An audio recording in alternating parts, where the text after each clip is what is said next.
사랑하고 또 존경하는 우리 이문동교회 성도 여러분 안녕하십니까?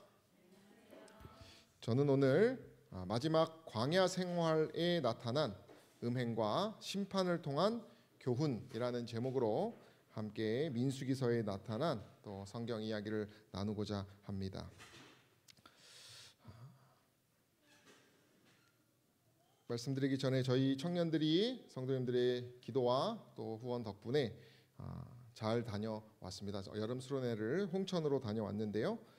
함께 영적인 시간도 갖고 맛있는 것도 먹고 또 즐거운 시간도 가지면서 우리가 하나 되는 또 연합되는 시간들이 있었습니다. 오늘 함께 나누고자 하는 이 배경은 이제 저희가 지난 시간에는 이제 출애굽한 지 2년째 되는 사건을 12정탐꾼 사건을 나누었는데요. 그 일이 있고 38년이 지난 그 사이에는 여러 사건들이 있습니다만은 오늘과 같은 이런 큰 심판이 있었던 사건은 없었기 때문에 그 사이에는 무리바 물 사건도 있고 고라 다단 아비람의 반역도 있고 아론의 쌍난 지팡이 사건도 있고 불순종 모세 아론이 불순종해서 또 노뱀 사건도 있고요. 그런 사건들이 지나가면서 이제 정말 가나안 땅을 앞에 두고 마지막 광야 생활을 하는 그런 상황 가운데 놓여져 있는 지금 상황을 우리는 보게 됩니다. 그들이 이제 오늘 함께 나눌 사건의 직전은 뭐였냐면 이제 바산 왕 바산의 군대와 싸워서 이깁니다. 그 군대들은 이제 거인들이라고 칭하는 정말 이방의 나라였는데요. 여기서 이제 승리하면서 그들이 이제 르우벤, 갓, 므낫세 반 지파가 기업으로 얻을 땅을 얻게 됩니다. 이 그림처럼 그들이 이제 승리하는 기쁨 가운데 돌아오게 됩니다. 그래서 여기 보시면 그들이 이제 그렇게 된 이후에 저희가 지난 시간 여기에 있었던 사건들을 다루었는데요. 이제 38년 동안 이렇게 여기까지 저희가 나눴었죠. 38년 동안 이제 왔다 갔다 하면서 마지막 이 시딤 골짜기까지 간 것입니다. 그리고 이제 이 요단강만 넘으면 가나안 땅이 되는 것입니다. 이제 정말 이 40년간의 그 하나님의 심판을 잘 이제 극복하여서 그들이 마지막 여정만 남기고 있었습니다. 그들은 그동안의 여정 속에서 하나님께서 승리하시는 그런 섭리들을 많이 보아왔기 때문에 믿음이 아마 좋았을 것입니다. 그래서 이제 그들이 이제 시딤이라고 하는 골짜기에 가게 되었는데요. 이곳은 이 아주 쾌적한 그리고 풍요로운 매혹적인 환경을 가지고 있었다라고 얘기를 합니다. 이제 이것이 이제 시딤 골짜기에서 바라보는 이제 가나안인데요. 이 민수기 25장에 보면 이제 그들이 시딤 골짜기에 이렇게 올라왔는데 뭐라고 기록하고 있냐면 이스라엘이 시딤에 머물러 있더니 그 백성이 모압 여자들과 음행하기를 시작하니라라는 구절로 바알브롤산 사건이 시작됩니다.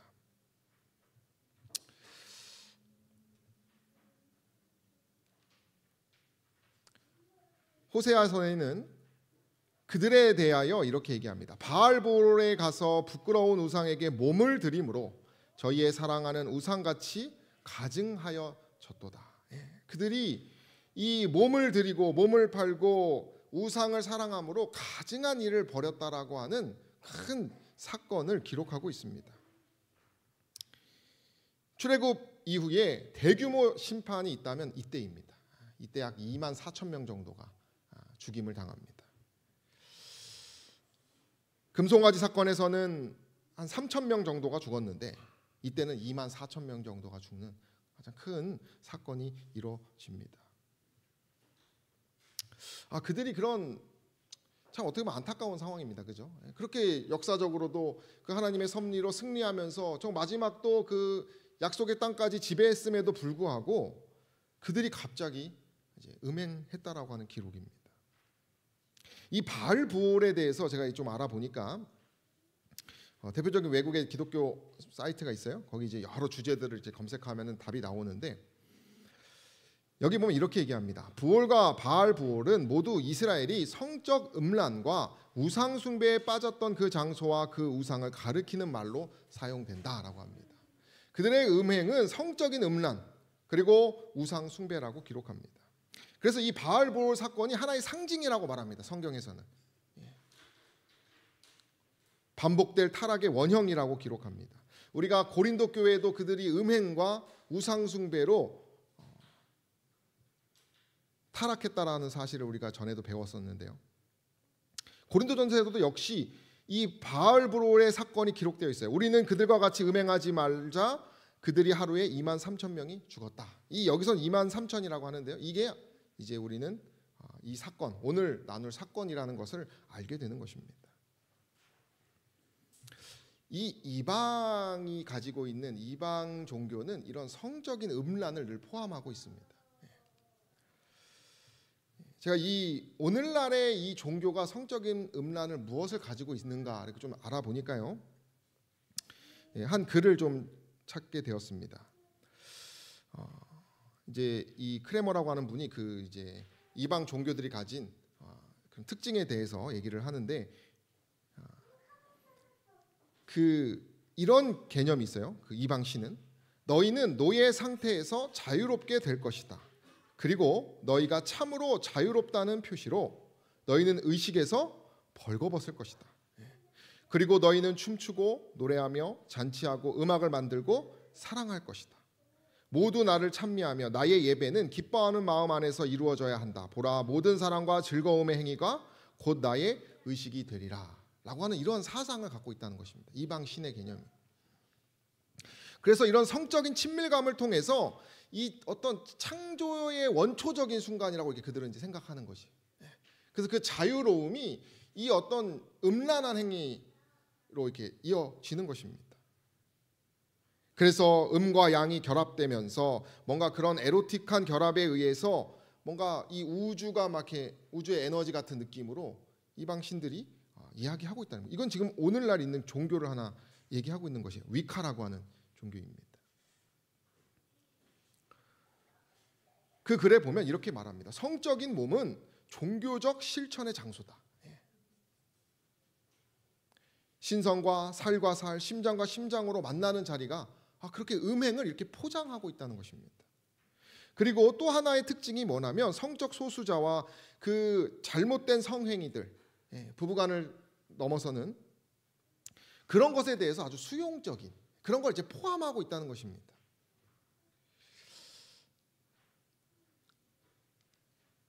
그것이 이방 종교의 음행의 모습입니다.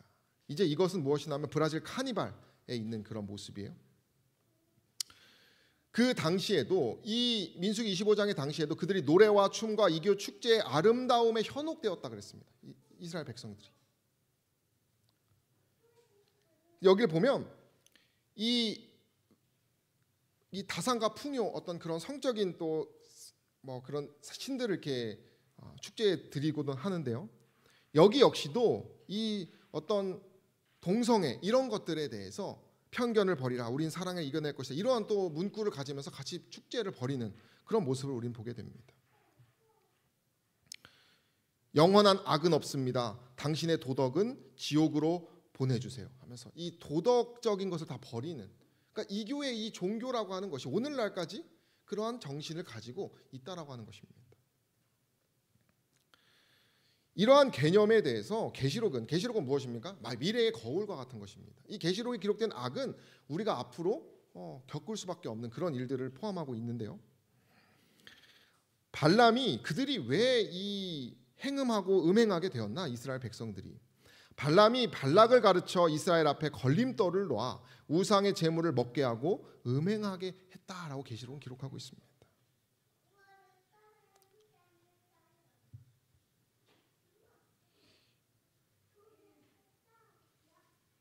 이 발락은 어떤 사람입니까? 그런 그 악한 일을 저지르는.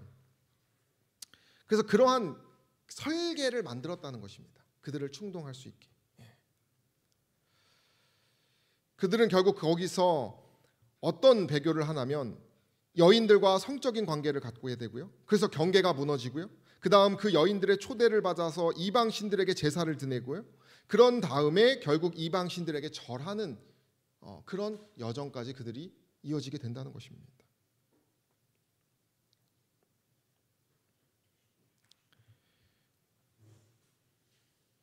사단이 그렇게 걸림돌을 놓아서 이것에 대해서 이렇게 얘기합니다. 영감의 글은 최초에는 이스라엘 백성과 인근 이방인 사이에 거의 교제가 없었다고 합니다. 그런데 그 미디안의 이방의 여인들이 이 진 속으로 몰래 한 명씩 들어왔다는 것이에요.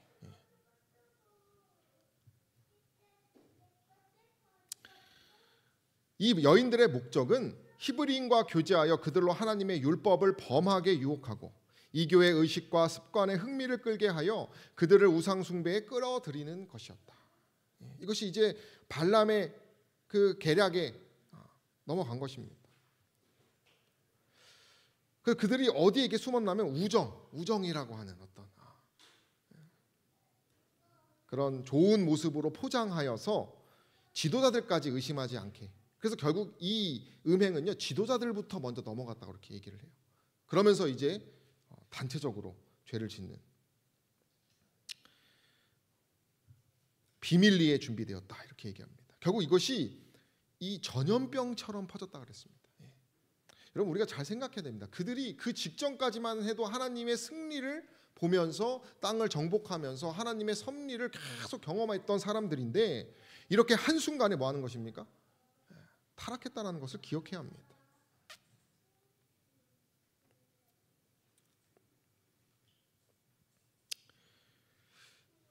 이 비밀리에게 점점 되는 것을 우리가 고린도 교회도 그들의 모습을 보면 고린도 교인들 중에 일어난 보다 중대한 죄악 중에는 이 교회의 많은 저급한 풍습으로 돌아가는 일이 있었다 이렇게 얘기했어요. 음란한 행위가 이 교회 세계에서 유지되고 있던 저급한 표준의 도덕성까지도 깨트릴 만큼 크게 배교하였다. 이 고린도 교회 신약의 교회 역시도 이 구약의 이 민수기에 기록된 이 음행의 역사를 반복하는 모습을 우리는 보게 됩니다. 그래서 이런 모습에 대해서 적은 누룩이 온 덩어리에 퍼지는 것을 알지 못하느냐? 너희는 누룩 없는 자인데 새 덩어리가 되기 위하여 묵은 누룩을 내어 버리라고 이렇게 경고합니다. 이 묵은 누룩의 전염병이 그렇게 있다는 것입니다. 고린도 교회가 직면한 문제는 음란과 우상 숭배가 있었어요.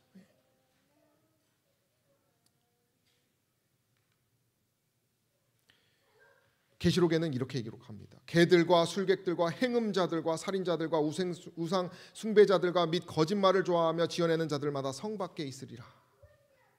여기서 말하는 개라고 하는 표현은 야비하고 부끄러움을 모르는 사람을 말합니다. 그들이 그렇게 취해서 음란, 행음, 살인, 우상 숭배 이것이 다 하나라고 이렇게 묻고 있어요. 탐욕까지. 이것이 고린도 교회의 모습이고 음란해진 백성들의 모습입니다.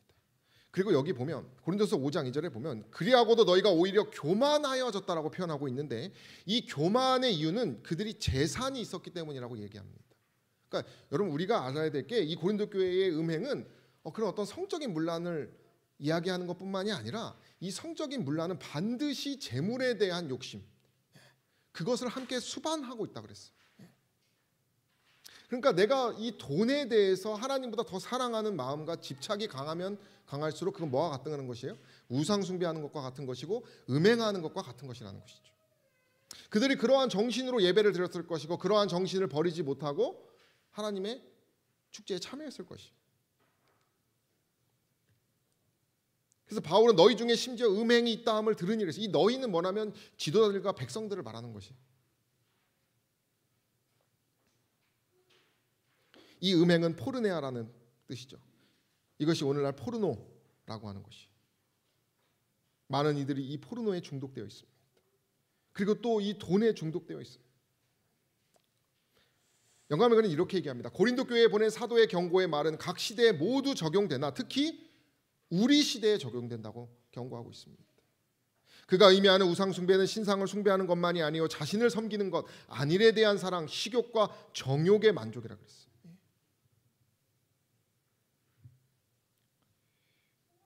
이 음란하다는 것은 거룩함에 완전 반대되는 것입니다. 신앙이 정말 우리가 있다면 이 음란한 마음은 없어야 되는 것이. 정말 우리가 이것을 미워하는 정신을 계속 가지고 있다는 것을 확인해야 됩니다. 특별히 이 음란이라고 하는 것은 교회 질서를 망가뜨리는 것 이전에 개인을 파괴하는 것이. 개개인의 성년의 전인 몸을 더럽히기 때문에 무섭게 우리는 생각해야 한다는 것입니다. 많은 성경의 지도자들이 이렇게 넘어졌습니다. 다윗도 그렇게 넘어졌죠. 우리는 이것을 보면서 우리가 이러한 음행의 문제를 진정으로 해결하지 못하면 우리는 성화라고 하는 것을 할 수가 없는 것입니다. 이 고린도의 지역을 보면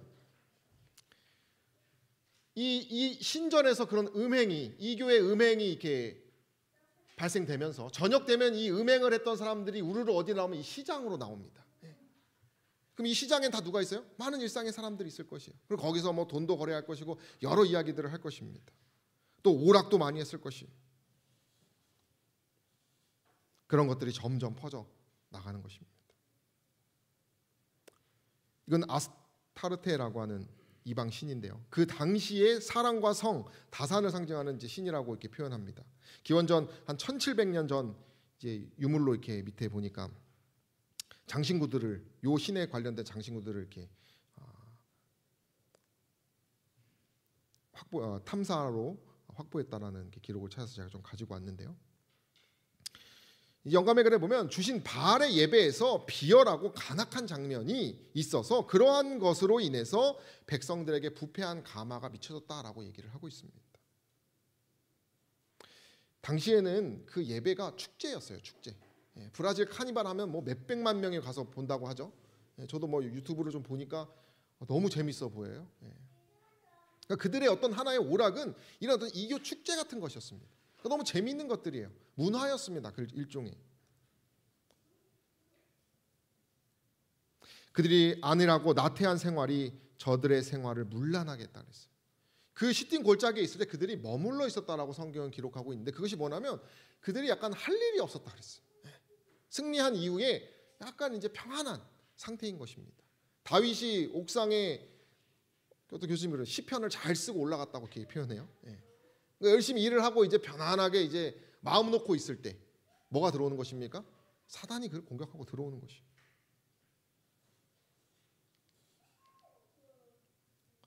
영감은 이렇게 얘기합니다. 환락과 추견에 가담하여 술을 마시며 방종할 때에 그들의 지각은 몽롱해져 마침내 자제력을 잃고 말았다. 정욕이 그들을 완전히 지배하였다. 음탕한 행위로 말미암아 양심을 더럽혔다. 이렇게 표현하고 있어요.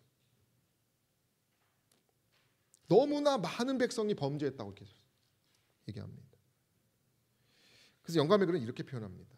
하나님을 잊게 하고 영원한 관심사들을 보지 못하게 하는 오락장에서 사단은 쇠사슬로 영혼들을 속박하고 있다는 것이에요. 사단은 이걸 원하는 것입니다. 영원한 관심사보다 뭐가 더 재밌어요? 돈이 더 재밌고 내 정욕을 얻는 것이 더 재밌고 내 자아를 채우는 것이 재밌고 내 자존심을 채우는 것이 더 재밌는 것입니다. 뭐보다요? 하나님을 경배하고 하나님의 뜻을 따르는 것보다. 결국 이 이야기의 끝은 어떻게 됩니까? 여기 보면 이스라엘이 바알 부올에게 부속된지라 이렇게 표현하고 있어요. 이 부속된다라고 하는 표현이 매달리다, 결합되었다라 그래요. 여러분 우리가 만약에 이 음란한 것에 대해서 한번 노출되면 그것은 우리 영혼이 결합되는 것이라고 표현했어요. 우리의 영혼을 다 빼앗기는 것입니다. 결속돼 버리는 것이. 돈도 마찬가지인 것이고 하나님보다 더 우리가 사랑하는 것이 다 마찬가지라는 것이죠. 죽은 것과 다름이 없는 것입니다. 그들이 그렇게 됐기 때문에 하나님이 진노했다라고 하면서 이제 이 이야기는 끝이 납니다. 그래서 그들이 이제 심판을 받는데 교과책에 보면 구약 역사에서 가장 심각한 믿음의 실패 사건이 바로 이 사건이었다 이렇게 얘기를 합니다. 우리는 이 사건을 통해서 배울 교훈이 두 가지가 있는데요. 오늘 두 가지만 좀 나눠보면서 마무리하도록 하겠습니다. 그래서 이제 민수기 25장을 보면 이제 이렇게 얘기합니다. 하나님께서 그렇게 진노하신 이후에 모세가 부속한 사람들, 결합되고 매달린 그 사람들을 죽이라고 명령을 합니다. 동족이 동족을 죽이는 일이 벌어집니다. 얼마나 고통스러웠을지 우리가 생각해 봐야 되는 것입니다. 그들의 지도자를 처형할 책임을 맡아야 되기도 했고요. 또 그 가족들을 처형하는 일을 맡아야 하기도 했습니다. 그러나 하나님의 심판은 분명했기 때문에 그들은 그렇게 해야 했어요. 그래서 우리가 처음으로 배워야 될 교훈은 이 음행과 우상 숭배를 단호하게 하나님께서 심판하셨다라고 하는 것을 우리가 기억해야 합니다. 그분의 공의가 그분의 법대로 심판을 그들이 당한다는 것입니다. 영감은 그래서 이렇게 기록합니다. 무서운 연병이 진중에 퍼져 수만 명이 삽시간에 죽음을 당했다 이렇게 말합니다. 아주 신속하게 그 즉시로 그들이 이렇게 죽었다고 이렇게 표현하고 있어요. 그래서 이 수만 명이 죽으니 그 백성들이 그들의 죄를 얼마나 하나님께서 미워하시며 저들에 대한 당신의 분노가 얼마나 무서운가를 깊이 그들이 깨달았다 이렇게 표현하고 있어요. 근데 이것도요 하나님의 은혜입니다. 제가 이렇게 보니까 그 당시에 이제 민수기 26장에 보면은 이제 살아남은 사람들이 몇 명이냐, 그 남자가 60만 명이라 그래요. 60만 명. 그럼 죽은 사람이 한 2만 4천 명 정도 됐는데, 그럼 그것이 이제 쉽게 말하면 한 4% 정도입니다. 25명 중에 한 명이 죽은 것이. 다 죽은 것은 아니고 한 100명의 교인이 있다면 4명 정도가 심판을 당한 것이. 그러니까 모두가 죽은 것은 아니지만 분명히 경고가 분명히 있었겠죠.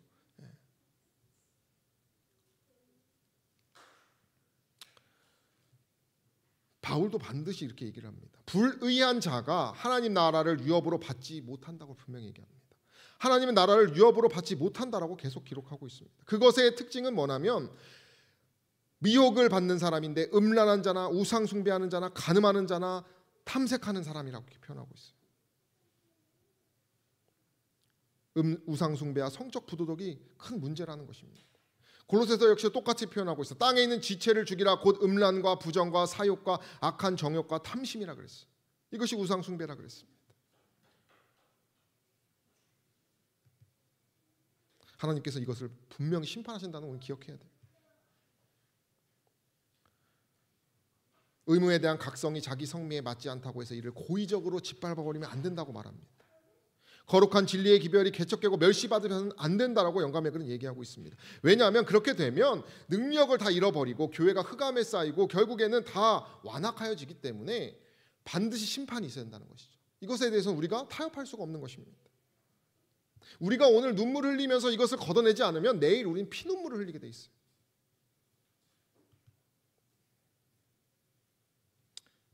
백성들만 심판받은 것이 아닙니다. 그들을 미혹했던 미디안 족속들도 역시 심판을 받았어요. 그들은 남자들이 다 죽었습니다. 민수기 31장에 보면 하나님께서 그들을 완전 멸망시켜버립니다. 그러나 거기서도 하나님의 공의는 자비가 뭐가 있냐면 처녀들과 어린아이들은 다 살려줬어요. 그래서 그들이 다 이스라엘 백성들로 이렇게 들어왔다라고 이렇게 얘기합니다. 죄악에 우리가 때때로 그런 우리가 이 죄에 대해서 계속 범하고 있는데도 하나님께서 우리에게 용서를 주시는 것처럼 우리가 느낀다면 우리는 뭘 기억해야 되냐면 우리 죄악의 잔이 차기까지 하나님이 기다리고 있다는 것을 기억해야 됩니다. 하나님은 반드시 이 잔이 차면 어떻게 돼요? 심판하시는 분이라는 것이죠.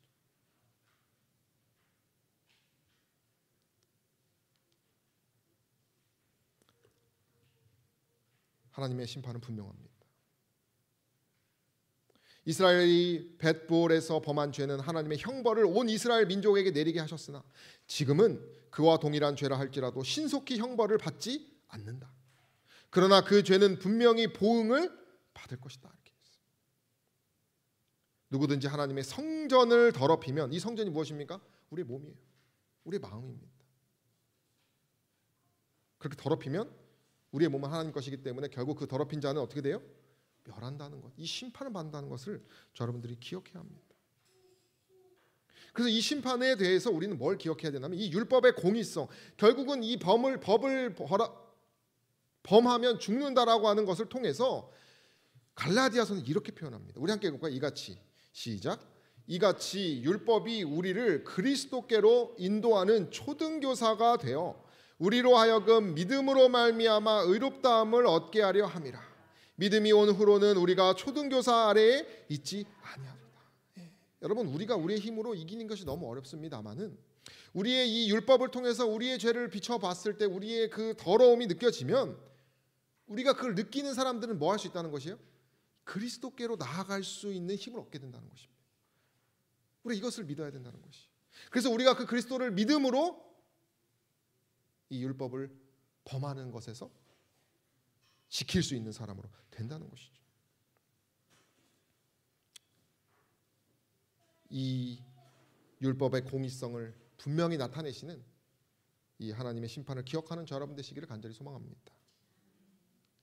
끝으로 두 번째는 무엇이냐면 그런 일이 있으면서 그렇게 이제 하나님께서 진노하는 어떤 그러한 상황 가운데 두 번째 교훈은 그리스도를 통하여 영혼의 통로를 우리가 지켜야 된다는 표현이 사실 좀 더 심화되는 것입니다. 아까 그 부분에 대해서 영감의 글에 보면 그 사건 중에 그러한 상황에서 이스라엘 귀족 중 한 사람이 시므리라고 하는 사람이 음행하는 사람을 데리고 진영 안에 들어오게 됩니다. 뻔뻔하게 대담하고 완고한 악행은 결코 없었다. 이게 그 당시 그 모습이었다는 것이죠. 미디안 공주 고스비라고 하는 사람을 데리고 와요. 이것은 민족의 사사들을 조롱하는 것처럼 회중의 목전에서 보라는 듯이 그냥 정말 죄를 범하는데 뻔뻔하게 그냥 대놓고 짓는 것이 그런 일이 생깁니다. 이 상황은 여호와께 당신의 백성을 아끼시고 택하신 백성을 책하지 마시기를 간청하고 있었던 상황이라 그랬습니다. 술 취해가지고 들어온 것이 지금 회개 기도하고 있는데 근데 여기서 제사장 아론의 손자 엘르아살의 아들 비느하스가 그걸 보고 어떻게 합니까? 그들을 창으로 찔러 둘 다 죽여버립니다. 교과에 보면 그들이 음행을 범하고 있었던 중에 죽었을 것이다 이렇게 표현하고 있어요. 그러니까 이들이 죄에 취해서 지금 자신들이 뭘 해야 될지 모르는 상황인 것이에요. 그 닥친 재난으로 인해서 울며 탄원하고 있는 가족이 가족을 죽이고 있는 그러한 비참한 순간에 그들이 술에 취해서 음행을 범하면서 자신이 무엇을 하는지도 모른 채 하나님을 욕보이고 있는 너무나 깊이 빠져 있기 때문에 그들은 죽는 것이 나은 것이에요. 사는 것보다. 근데 그러고 나니까 그 이스라엘 남자를 따라 그의 막에 들어가서 이스라엘 남자와 그 여인의 배를 꿰뚫어서 두 사람을 죽이니 염병이 이스라엘 자손에게서 그쳤다 이렇게 표현하고 있어요.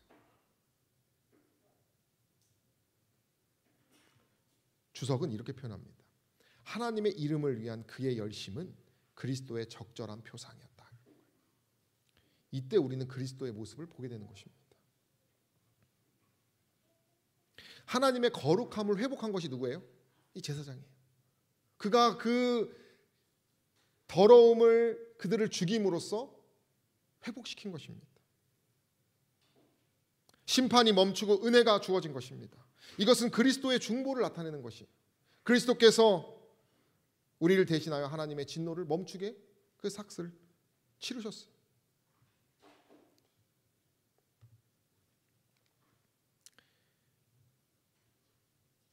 제사장 아론의 손자 엘르아살의 비느하스가 말하면서 그로 인해서 나의 평화의 언약을 주리니 이렇게 표현하고 있어요. 하나님께서 그 자손들의 죄가 속죄했다라고 하는 보증을 주신다는 것입니다. 그리스도의 그 모습이 뭐 하는 것이에요? 그들을 그 죄악 속에서 건져내는 것입니다. 데살로니가 교인 그들도 역시 똑같이 고린도처럼 음행에 빠져 있었어요. 우상 숭배에 빠져 있었어요. 그러나 바울은 이렇게 고백합니다. 너희가 어떻게 우상을 버리고 하나님께로 돌아와서 사시고 참되신 하나님을 섬기며 또 죽은 자들 가운데서 다시 살리신 그의 아들이 하늘로부터 강림하심을 기다린다고 말하니, 이 데살로니가 교인들이 이렇게 소문이 퍼졌어요. 신실하다고. 그 원동력에 대해서 바울은 우리를 건지는 예수시라 이렇게 하면서 그 예수께서 그들을 우상을 버리게 하고 하나님을 섬기게 했다라고 말하고 있어요.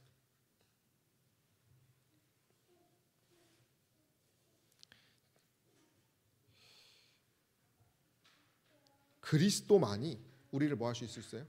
그 죄에서 건지실 수 있다는 사실을 기억하시기를 바랍니다.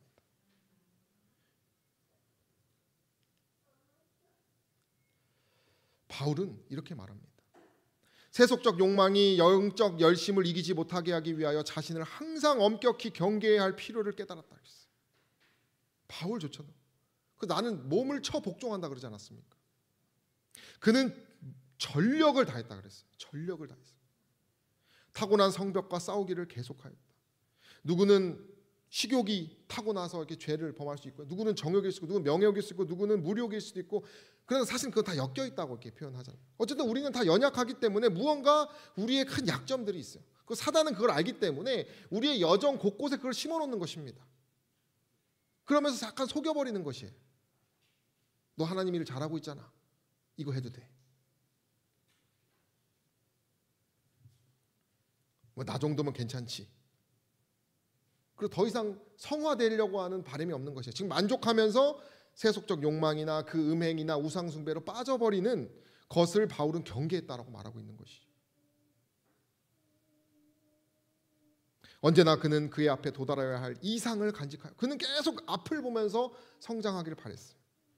하나님의 율법을 즐겨 순종함으로 그 이상에 도달하고자 노력하였다. 그의 말과 행실과 정욕, 이 모든 것을 하나님의 성령의 지배 아래 두었다 이렇게 표현하고 있습니다. 우리는 바울의 태도를 본받아야 하는 것입니다. 요한 웨슬레가 이런 말을 했습니다. 새가 날아와 우리의 머리에 앉을 수는 있다 그랬어요. 우리가 때때로 우리 머리 위에 지나는 새를 막을 수는 없습니다. 그러나 새가 우리 머리에 둥지를 짓는 것은 막을 수 있다고 표현했어요. 그러니까 우리가 이 세상의 모든 음란과 우상숭배를 막을 힘은 없지만 우리 자신만큼은 뭐 할 수 있어요? 지켜낼 수 있는 것입니다. 세상의 가장 큰 싸움은 뭐냐면 나 자신과의 싸움이라 그랬어요.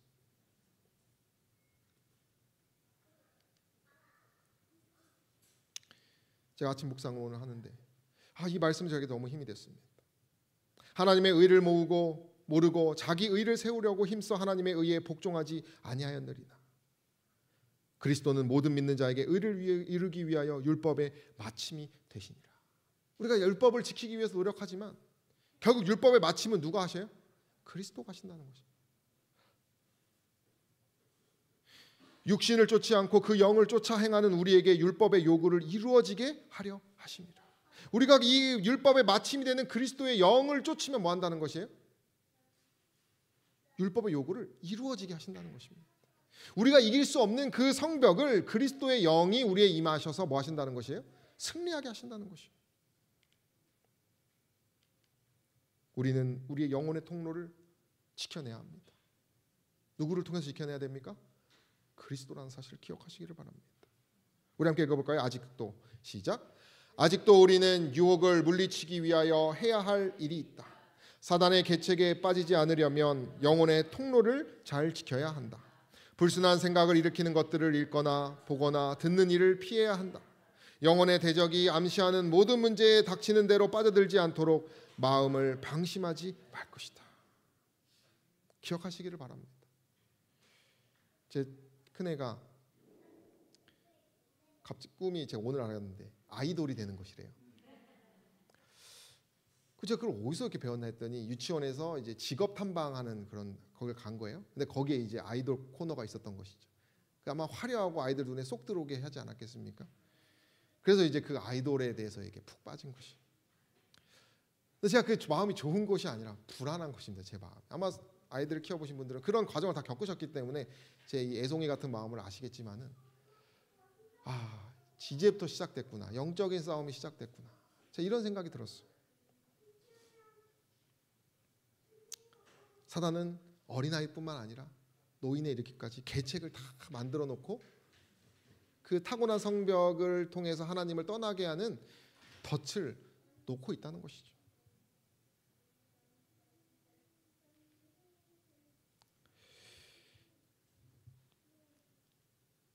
방심하지 말아야 되는데요. 방심의 시간이 언제냐면 요단강가에서 진을 치고 있는 동안 모세는 가나안을 정복한 준비를 갖추고 있었다. 이 위대한 지도자는 이 일에 전심전력을 다했다. 그러나 백성들에게는 이 어중간하고 기대하는 시간이 가장 괴로운 때였다 그랬어요. 그러니까 이제 뭐 일을 좀 치르려고 준비하고 있고 이제 조용한 시기. 우리를 보면 이제 건축을 앞두고 있는 지금은 있을 수도 있습니다. 건축 우리 장로님하고 목사님하고 여러 지도자분들이 하고 계시고, 그죠? 약간은 지금 저희가 준비하고 있는 단계 아닙니까? 그때 가장 괴로운 것이 뭐라도 일을 해야 되는데 하지 못하고 기다리고 있는 시기였기 때문에 이때 그들이 덕행과 성실함에서 크게 이탈하여 더럽혔다 그랬어요. 이스라엘 사람들이 죄에 빠진 것은 저희가 표면상으로 아니라고 안전한 상태에 있을 때라 그랬어요. 그때 그들은 하나님을 항상 그들 앞에 모시는데 실패했고 기도를 게을리하고 자기 자신을 믿는 정신을 품고 안일과 방종을 겪음으로 결국 그들이 뭐 했어요? 무너졌다 그랬어요. 반역자들은 성 밖이 아니라 그 진중에 있는 사람들이라 그랬어요. 지도자들이죠. 먼저 된 자들이죠. 특권을 가진 사람들이죠. 결국 그들이 망가지니까 결국 뭐가 돼요? 진영 전체가 파멸되는.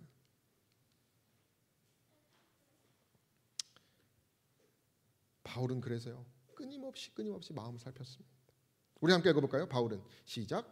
바울은 많은 기도와 끊임없는 경계를 통하여서만 보다 높은 그리스도인의 수준에 도달할 수 있다는 것을 알고 이 일을 그들의 마음에 주입시키고자 노력하였다.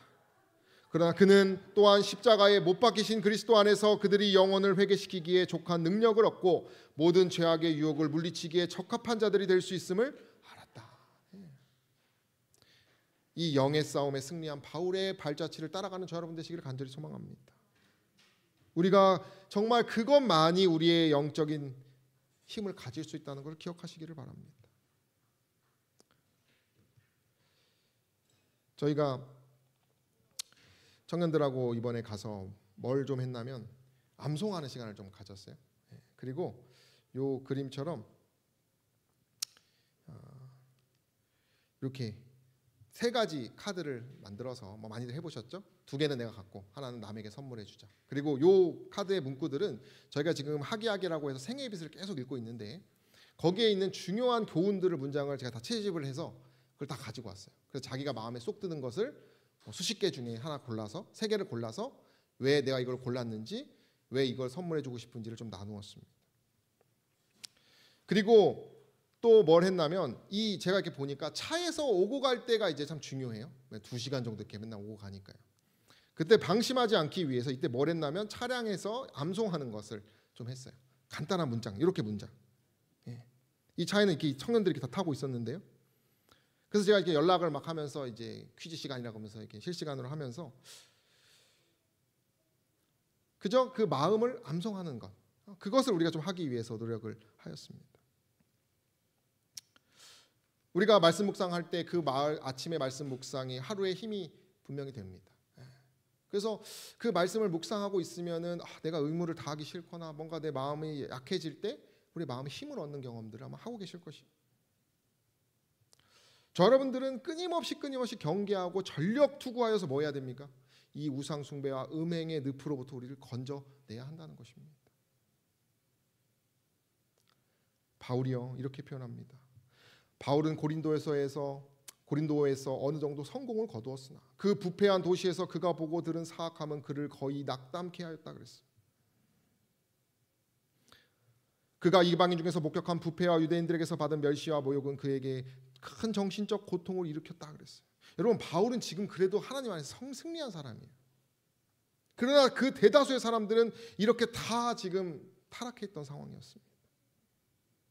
그는 거기서 만난 인물을 통해 교회를 세우려고 했던 지혜를 의심하였다 이렇게 표현하고 있어요.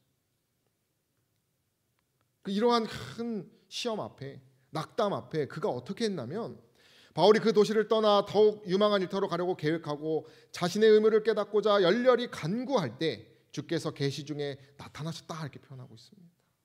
힘을 주신 것이죠. 음성을 들려주신 것이고 그 마음에 힘을 주려고 깨닫게 하신 것이에요.